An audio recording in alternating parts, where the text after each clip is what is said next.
Bom dia, pessoal. Boa tarde, pessoal. Como é que estão? Tudo bem? Espero que tenham descansado. Tenham descansado o recesso, né? Hoje nós vamos gravar aí a videoaula do capítulo 6 da apostila de filosofia, que fala sobre desperdício de água para o sexto ano. Boa tarde, pessoal do sexto ano. Estamos começando agora a nossa videoaula do capítulo 6 da apostila de filosofia, né, como eu bem disse. E nossa videoaula de hoje ela vai falar justamente sobre desperdício de água, né? Como que a água que nós temos no nosso planeta, ela é desperdiçada, né? E aí nós temos alguns problemas aqui ao debater isso, porque existem algumas coisas que precisam ser esclarecidas, mas a princípio a gente vai falar como que nós, dentro da nossa casa, nós desperdiçamos essa água, né? E aí a gente começa aí com a pergunta, né? Quanto tempo você demora para tomar banho? E aí a gente começa tendo um esclarecimento aqui em números, né? Quanto que se gasta de água em litros em cada um dos passos, cada uma das coisas que nós fazemos dentro da nossa casa. E aí olha lá, a cada descarga gasta-se 10 litros, a cada 5 minutos em que se escova os dentes, sem fechar a torneira, são 12 litros. 15 minutos de banho consomem 135 litros de água, mais ou menos, né?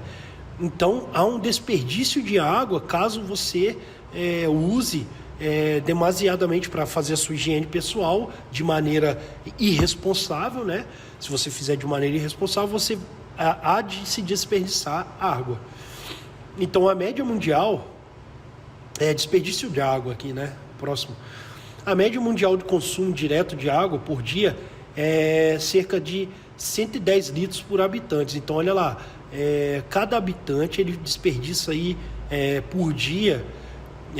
Aliás, ele consome, né? Não é que ele desperdiça, mas ele consome por dia 110 litros de água, contando aquilo ali que a gente já viu, né? Escovar os dentes, dar descarga, tomar banho. Isso são as coisas básicas. E aí, em média, cada um, somando tudo e dividindo por cada habitante, nós temos aí um consumo de 110 litros por habitante.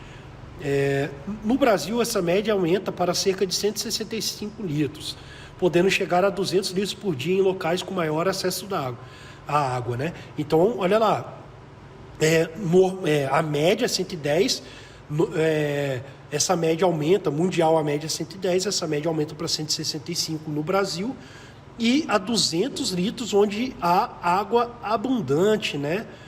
Lembrando que dependendo do local onde você vive, né, da família que você tem, você usa mais água ou usa menos água. Locais onde tem piscina, locais onde é mais quente, locais onde a família é mais abastada, você costuma usar mais água. Isso aí vai depender do local onde você se encontra. Ainda mais o Brasil, né? Esses 165 litros aqui é porque o Brasil é um país tropical, né? Um país quente.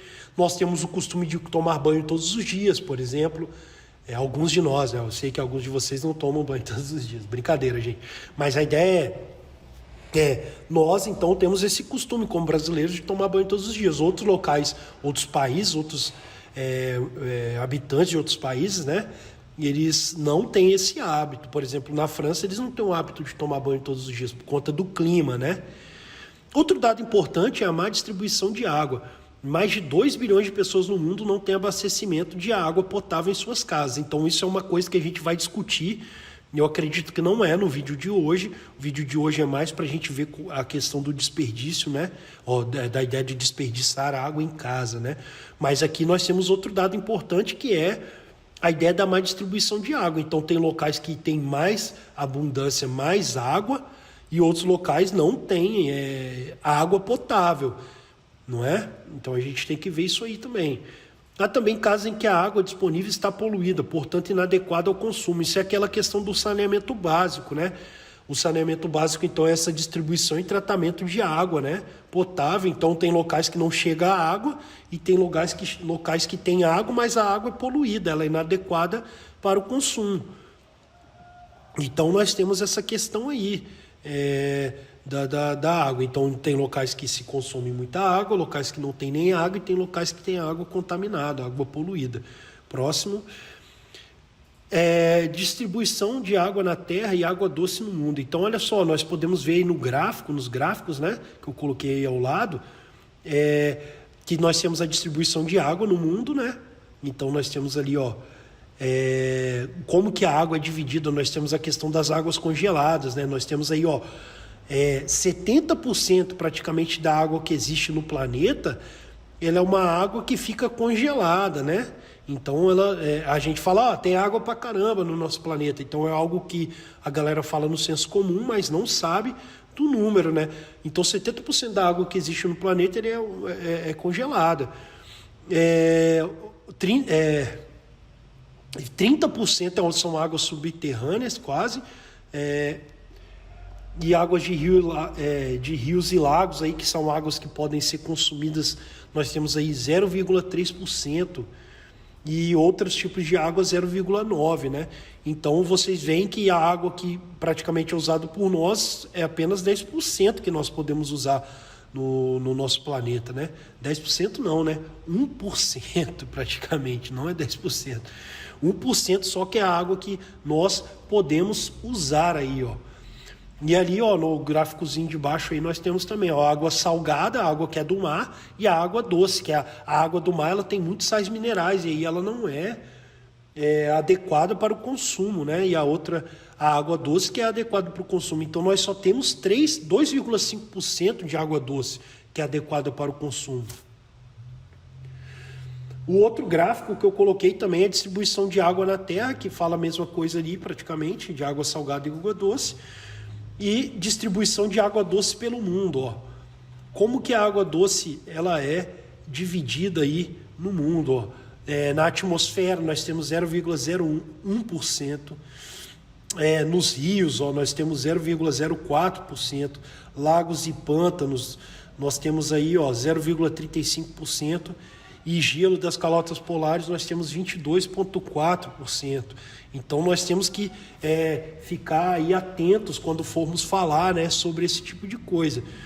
Então a ideia da água que nós podemos consumir. Qual é a água que é consumível? A água doce, né, com não tantos sais minerais, e uma água que não está congelada, né? Então vamos lá. A superfície da Terra é dominada em 75% pelas águas. Os 25% restantes são terras imersas, ou seja, acima da água. Tamanha abundância de água cria condições essenciais para a vida e mantém o equilíbrio do planeta. Quem pensa que tanta água está disponível, foi o que a gente falou, né? A gente pensa que essa água está disponível, mas na verdade é só uma parte dessa água, né? É somente 2,7% que é uma água disponível, né? E grande parte está congelada ainda, ou embaixo da superfície do solo. Acredita-se que menos de 1% de toda a água doce do planeta está em condições potáveis. Então, ela ainda tem essa parte, a parte do saneamento básico entra justamente aí. Mesmo 1% da água estando disponível para a gente, essa água ainda nem sequer ela é tratada. Nós ainda temos o trabalho, né, de tratar essa água, certo? Próximo aí, ó. Então, a gente viu aí, ó, que é uma água que precisa ser tratada ainda. A distribuição da água no mundo pode ser observada a partir da composição dessa substância.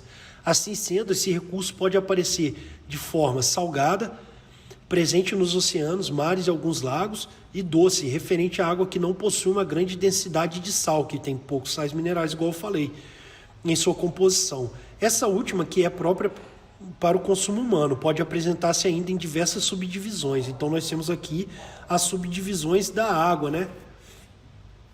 No que se refere, portanto, à distribuição da água na biosfera terrestre, podemos perceber a maior parte da água existente no mundo é salgada, 97%. Eu acho que a gente falou isso aí já nesse gráfico, né, mais ou menos. Essa água não costuma... então essa água, a água que vem nos mares, né, que é uma água salgada, ela não é própria para o consumo humano.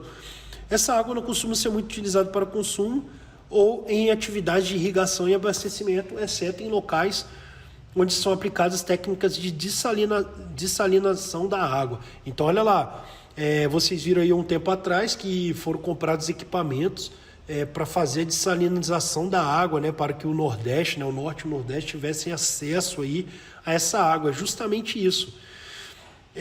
Embora seja útil essa dessalinização, ainda não apresenta uma completa eficiência. Então, a dessalinização ela é útil, no entanto, ela não é totalmente eficiente.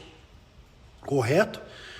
Os outros 3% restantes são formados pela água doce e boa parte deles é própria para o consumo. No entanto, desse total, quase 70% encontram-se em calotas polares, sendo inviáveis para a exploração e utilização. Então, olha lá, 3% da água é uma água doce própria para o consumo, no entanto, 70% desses 3% se encontra congelado. Então, não há como explorar e utilizar essas águas. As águas subterrâneas, 29% da água doce, por sua vez, são a principal fonte de captação de recursos hídricos no mundo. Então, vocês já viram aí muitas histórias em muitos lugares, né? Acho que a família de vocês antigamente deve ter vivido isso, que a gente tinha água aí que ela era uma água do poço, né? Uma água cavada. Então, ela é uma água subterrânea que vive lá nos lençóis freáticos, né? Então, uma grande parte da água que a gente consome ela é uma água que fica abaixo ali do subsolo, né? No subsolo, chamado de lençol freático, né? E aqui ele vai dar uns pontos aí no Brasil, onde nós temos os maiores, né? Que são o aquífero de Guarani e o aquífero Alter do Chão, né? Alter do Chão, que possuem a capacidade de absorver e filtrar a água. Já os rios e lagos correspondem a 0,9% de toda a água potável disponível do mundo. Mas mesmo assim são uma importante fonte de obtenção desse recurso. Então olha lá, nós temos aqui a quantidade, né, de água. Então os rios e lagos, que a gente consome também bastante água, eles são apenas 0,9% da água que nós temos aí potável no planeta, né? Então imagine isso, né? Isso aí já é uma crítica para a gente observar. Pensem comigo, as pessoas que ficam aí poluindo os rios e lagos, a gente já tem pouco, né? Imagina, né, poluindo isso. Então é complexo isso daí. Próximo aí, ó, uso da água no mundo. Acredita-se que temos menos de 1% de toda a água doce do planeta está em condições potáveis. O problema se agrava quando a quantidade de água doce de que também necessita a própria natureza tem múltiplos usos, sendo utilizada ao mesmo tempo por todos os habitantes do planeta e muitas vezes de forma pouco sustentável. Então, é a ideia. Nós já temos pouca água no planeta e ainda usa-se essa água de maneira não sustentável, né? Desperdício de água, né? E aí aqui eu vou deixar essa parte aqui, ó, para o próximo vídeo, porque aí a gente já vai começar a fazer uma crítica à maneira como são usadas, a maneira que se usa, né, de maneira não sustentável a água. Então, o desperdício de água, a gente vai começar a falar aqui de como a água ela é usada de maneira inadequada no mundo. Então, o primeiro tópico aí, ó, é o tópico da agricultura. Como que a agricultura ela afeta, né? Ela consome bastante água. Mas isso aí eu vou deixar para o próximo vídeo, onde a gente vai começar a fazer uma crítica, né, sobre essa ideia do não... Claro que eu não devo desperdiçar água na minha casa, né? Claro que eu devo consumir de maneira consciente a água que eu tenho dentro da minha casa. Mas a grande mídia aí coloca muito a culpa da falta de água no consumidor, que somos nós cidadãos, mas isso aí não é totalmente correto. Isso eu vou deixar para o próximo vídeo. Muito obrigado aí, gente. Até a próxima videoaula. Lembrando que eu vou passar um exercício, né, a partir disso, e a gente está começando a utilizar aí o Google Classroom. Melhoras para todos nós, né, que a gente continue bem aí e ativos. Tudo bem? Abraços, estou com saudades.